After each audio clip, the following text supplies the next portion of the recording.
నమస్తే. ప్రస్తుతం మనం కొడంగల్ నియోజకవర్గం స్థానికంగా ముస్రిఫా గ్రామ పంచాయతీ పరిధిలో అయితే ఉన్నాం. ఏదైతే గ్రామం మొదటి ఫేజ్ ఎలక్షన్ సంబంధించి నామినేషన్స్ వేయడం విత్డ్రా టైం కూడా పోతా ఉంది.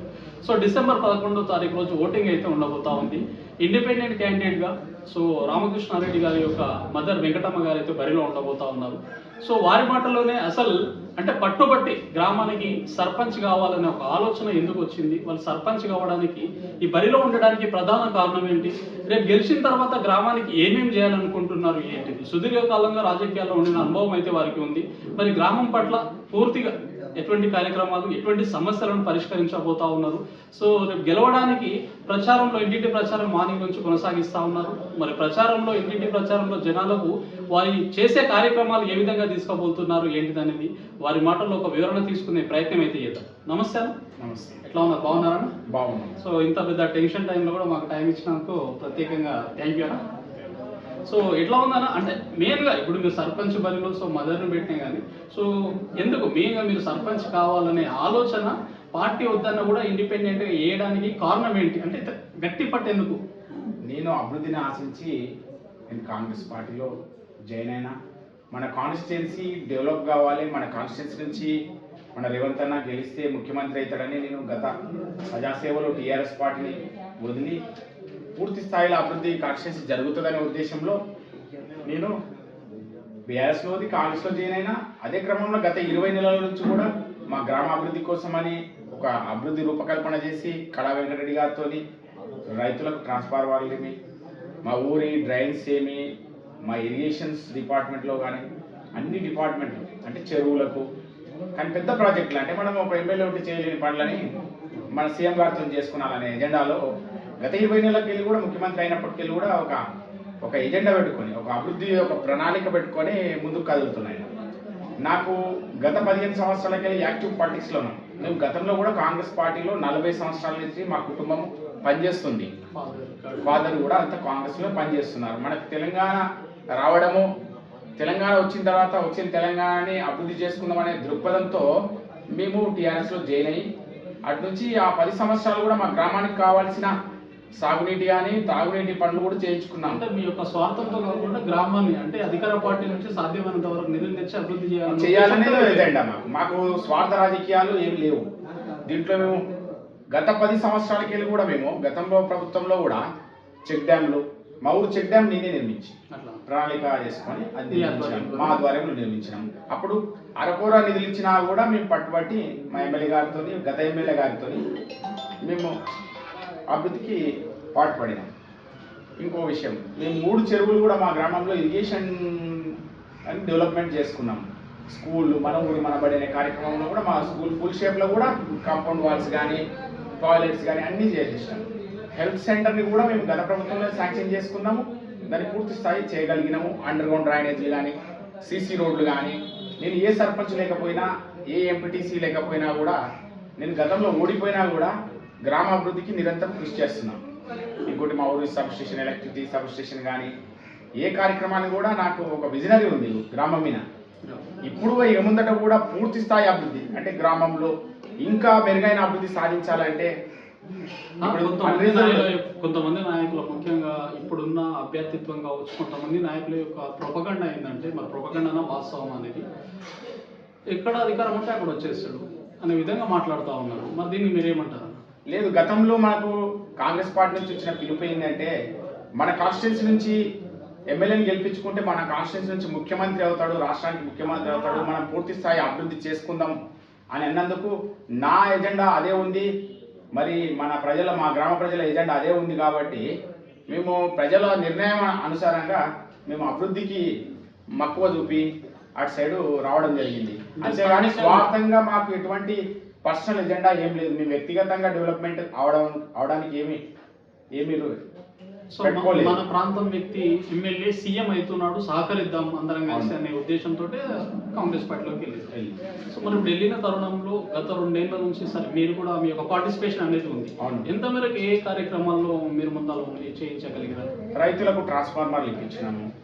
ఇప్పటికే ఇంకోటి మాకు కొన్ని ఇరిగేషన్లు కూడా మిగిలి ఉన్నాయి. గైడ్ వాల్స్ కానీ కొన్ని రిపేర్ వర్క్స్, వరద నీటి కాలువలు కానీ ఇటువంటివి కూడా మేము ఆల్రెడీ వాళ్ళకు విన్నతలు తెలిపినాము. అన్యగ్రంథమైన చెరువులను కూడా సీఎం దృష్టికి కడ డెవలప్మెంట్ ఆఫీస్ దృష్టికి తీసుకుపోయి వాటిని ఫండింగ్ కోసం పంపించినాం సీఎం దృష్టికి తీసుకుపోయి. ఇంకోటి మాకు కాలనీలలో ఎస్సీ కాలనీలలో సిఆర్ఆర్ వర్కుల కింద మాకు ఒక 32 లక్షల వర్కులను కూడా శాంక్షన్ చేయించుకున్నాం. ఇంకోటి ముస్లింలకు క్రిమిటోరియంలో కాంపౌండ్ వాలు, వాటికి అక్కడ నైట్ ఏమన్నా అనుకోని సంఘటన జరిగినప్పుడు కూడా నైట్ కూడా కార్యక్రమాలు చేసుకోవడానికి ఎలక్ట్రిసిటీ, వాటర్ ఫెసిలిటీ అన్నీ కూడా మేము ఫండింగ్ కోసం పంపించినాము. అవి కూడా మంజూరైనవి, వివిధ దశలలో ఉన్నాయి. ఇప్పుడు మాకు 1 కోటి రూపాయల స్కూల్ బిల్డింగ్స్ కూడా శాంక్షన్ చేయించుకున్నాము. మా ప్రణాళిక అనేది కడా వెంకటరెడ్డి గారికి, మన కొడంగల్ అర్బన్ డెవలప్మెంట్ అథారిటీ గారికి మేము వినవించినాము. ఎప్పుడు కూడా ఆయనతో టచ్లో ఉన్నాం మేము. ఎందుకంటే అన్ఎక్స్పెక్టెడ్లీ అన్రిజర్వ్డ్ ఉమెన్ రావడం ద్వారా మా అమ్మగారిని నిలబెట్టి ఇంకా మెరుగైన అభివృద్ధి గ్రామానికి అందించాలనేది మా యొక్క పర్సనల్ ఎజెండా ఇదే ఉన్నది, వేరే ఏది లేదు. రేపు గెలిచిన తర్వాత గ్రామం ఇక్కడ ఉన్న మీరు ఈ ప్రాంత వ్యక్తి గ్రామంలో ఉన్నారు, ఇక్కడ దాదాపు 15 సంవత్సరాల నుంచి యాక్టివ్ పాలిటిక్స్ లో కూడా ఉన్నారు కాబట్టి ఇక్కడ ఉన్న ప్రతి సమస్య, ప్రతి ఇంట్లో ఏం జరుగుతున్నది మీకు పూర్తి అవగాహన ఉంటుంది. సరే, గెలిచిన తర్వాత మేజర్గా ప్రస్తుతం మన గ్రామంలో ఏం సమస్యలు ఉన్నాయి, వాటి పరిష్కారం కోసం ఏ విధంగా ముందరికి వెళ్దాం అనుకుంటున్నాను? ప్రస్తుతం మా గ్రామ పంచాయతీ భవనం కూడా గత 30-40 సంవత్సరాల కింద కట్టింది. అది శిథిలావస్థలో ఉంది, మీరు చూడొచ్చు కూడా. అది మొదటిగా గ్రామ పంచాయతీ నిర్మాణం చేసుకోవాలి మనం. ఎందుకంటే గ్రామ పంచాయతీ నుంచే నాంది జరుగుతుంది, అభివృద్ధికి నాంది అక్కడనే కదా మనం రూపకల్పన చేసేది. అది మనం ఫస్ట్ అది గ్రామ పంచాయతీ డెవలప్మెంట్ చేసుకొని నిర్మాణం చేసుకొని ఆ తర్వాత మనకు అంబేద్కర్ కమ్యూనిటీ భవనం అనేది నిర్మాణ దశలో ఆగిపోయి ఉన్నది. ఎందుకంటే గతంలో ఎమ్మెల్యేకు 1-2 లక్షల ఫండ్ ఇస్తుంది మనం సంవత్సరానికి. ఆ 2 లక్షలతోనే పూర్తి స్థాయి నిర్మాణం జరిగేటట్టు లేదు. ఇప్పుడు మనం ఇప్పుడు మన ప్రభుత్వం ఉంది కాబట్టి, కాంగ్రెస్ ప్రభుత్వం ఉంది. మన ప్రభుత్వంలో సీఎం గారు ఏది చెప్పినా కూడా అంటే ఈ పార్టీ ఆ పార్టీ అనకుండా గ్రామాన్ని డెవలప్ చేసుకోవాలి అనే మాకు చెప్పిన సందేశం. పార్టీలకు అతీతంగా డెవలప్ చేసుకోండి అని మేము వ్యక్తిగతంగా మేము కలిసినప్పుడు ఆయన మాకు ఒక సందేశం ఇచ్చిండు.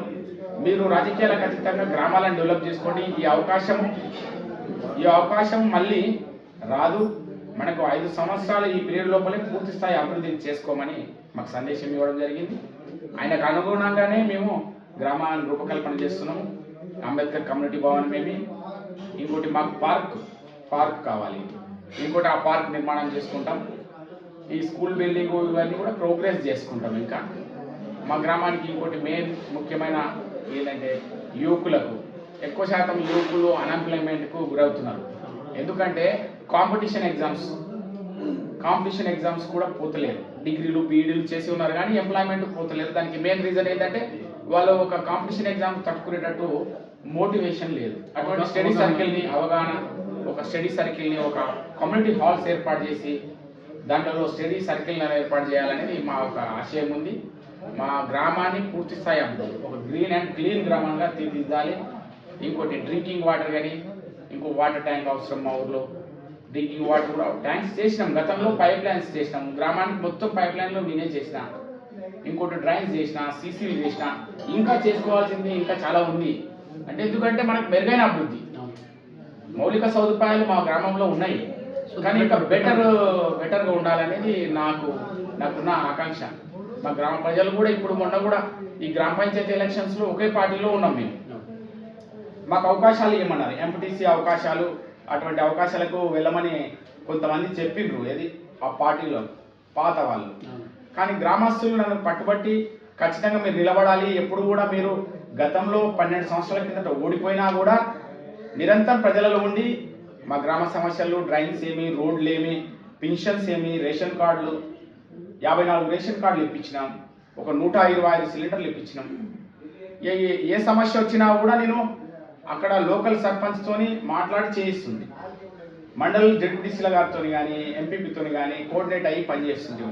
నిరంతరం గ్రామాభివృద్ధికే నా ఎజెండాగా పనిచేస్తాను. అంటే 24/7లో గ్రామాభివృద్ధినే లక్ష్యం పెట్టుకొని పనిచేస్తున్నా. ప్రజల నుంచి వచ్చిన ఒత్తిడి మేరకే మనము ఇప్పుడు గ్రామాభివృద్ధి ఇంకా మెరుగైన అభివృద్ధి చేయాలని వాళ్ళు మోటివేట్ చేసారు నన్ను. నిలబడాలి ఖచ్చితంగా, మీరు కూడా కాంగ్రెస్ పార్టీలో ఉన్నారు, వాళ్ళు అవకాశము ఇవ్వకపోయినా కూడా మేము ఇస్తాం మీకు అవకాశం, మీరు ముందు నడవండి, మిమ్మల్ని గెలిపిస్తామని వాళ్ళు ధైర్యం ఇచ్చిండ్రు. ఆ ధైర్యంకి అనుగుణంగానే నేను ముందుకు కదిలినా. రేపు పొద్దుగాల కూడా నాకు రిజల్ట్ ఏదున్నా కూడా నా లక్ష్యం లక్ష్యం కోసమే పనిచేస్తాం. సీఎం గారు చెప్పినట్టు గ్రామాభివృద్ధికి తోడ్పడతాం. పూర్తి స్థాయి అభివృద్ధి ఈ 3 సంవత్సరాలలో మా గ్రామంలో చేసుకుంటామని ఆకాంక్షిస్తున్నాను. దానికి మా గ్రామస్తులు కూడా సహకరిస్తున్నారు. సో వెరీ యంగ్ ఏజ్లో మీరైతే పాలిటిక్స్లోకి వచ్చారు. అవును. సో ఇప్పుడు కూడా యంగే ఉన్నారనుకోండి. వచ్చిన తర్వాత అంటే ఎవరిని రోల్ మోడల్ మీకు అసలు పాలిటిక్స్లో ఎవరు రోల్ మోడల్గా తీసుకొని ముందరికి వస్తా ఉన్నారు? ఇప్పుడు రేవంత్ అన్ననే రోల్ మోడల్గా తీసుకున్నాను. ఎందుకంటే ఆయన మా కాన్స్టిట్యున్సీలో ఒక సాధారణ ఎమ్మెల్యేగా వచ్చి ఆయన ఏ పార్టీలకు అతీతంగా ఎవరితో కూడా కల్మషాలు లేకుండా ఎటువంటి గొడవలకు ఆస్కారం లేకుండా కూడా మాకు ముందుకు కదిలేదు. మేము అపోనెంట్గానే ఉన్నాం. ఆయన సార్ గారు తెలుగుదేశంలో ఉన్నా కూడా మేము కాంగ్రెస్లో ఉన్నాము. మేము టీఆర్ఎస్ ఉన్నప్పుడు సార్ కాంగ్రెస్లో ఉన్నాడు. అయినా కూడా మేము ఆయన ఎటువంటి తగాదాలు గ్రామాలలో ఎటువంటిది చేయలే. వ్యక్తిత్వం నచ్చింది. ఇంకోటి అప్పుడు ఆయన ఎమ్మెల్యే ఉన్నా కూడా ఆయన గేల్ సంస్థ నుంచి కానీ ఫండింగ్ కానీ తీసుకురావడము, ఆయన తప్ప బస్ డిపో తీసుకురావడము, ఇటువంటివి కూడా గతంలో ఎమ్మెల్యే ఉండి కూడా ప్రయత్నం చేసిండు రైల్వే లైన్ కోసం అని కానీ. అందుకే ఆయన అంటే మాకు ఒక లక్ష్యం, ఒక విజనరీతో పనిచేస్తుండు కదా అని ఆకర్షితులయ్యే గతంలో ఇక ఎమ్మెల్యే నుంచి సీఎం చేస్తే సీఎం అయ్యే అవకాశాలు ఉన్నాయి కాబట్టి మనం పార్టీ మారదామని టీఆర్ఎస్ క్యాడర్ని కూడా అందరినీ కూడా సమాయత్తం చేసి మేము కాంగ్రెస్లోకి టర్న్అవుట్ అయ్యి కొడంగల్ నియోజకవర్గంలోనే ఏ గ్రామానికి లేని మెజార్టీ 800 ఓట్ల మెజార్టీని తీసుకురాగలిగినాం ఈ గ్రామంలో ఎమ్మెల్యే ఎలక్షన్స్లో. ఎందుకంటే 1 వేలో మా గ్రామస్తులందరూ కూడా మా గ్రామాన్ని అభివృద్ధి చేసుకోవాలనే ఉద్దేశంతోనే మేము పార్టీ మారినాము.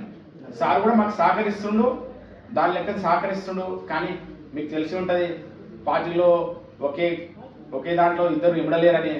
అయినా కూడా సర్దుకొని గత 22 నెలల నుంచి కూడా మేము అడ్జస్ట్మెంట్ చేసుకుంటున్నాం. అన్ఎక్స్పెక్టెడ్లీ అన్రిజర్వ్డ్ ఉమెన్ రావడం ద్వారా గతంలో కాంగ్రెస్ లీడ్ చేస్తున్న వాళ్ళు మమ్మల్ని గ్రూప్ రాజకీయాలలో మాకు అవకాశంని పాత వాళ్ళు ఇవ్వలేకపోయారు. అయినా కూడా మేము కాంగ్రెస్ పార్టీనే రన్ కావాలనే ఉద్దేశంతో, డెవలప్మెంట్ చేసుకోవాలి గ్రామాన్ని అనే ఉద్దేశంతోనే మేము ముందుకు కదులుతున్నాం. సమిష్టిగా కలుపుకొని వెళ్ళే ప్రయత్నాలు జరగలే ఊళ్ళో. చర్చలు జరిగినాయి.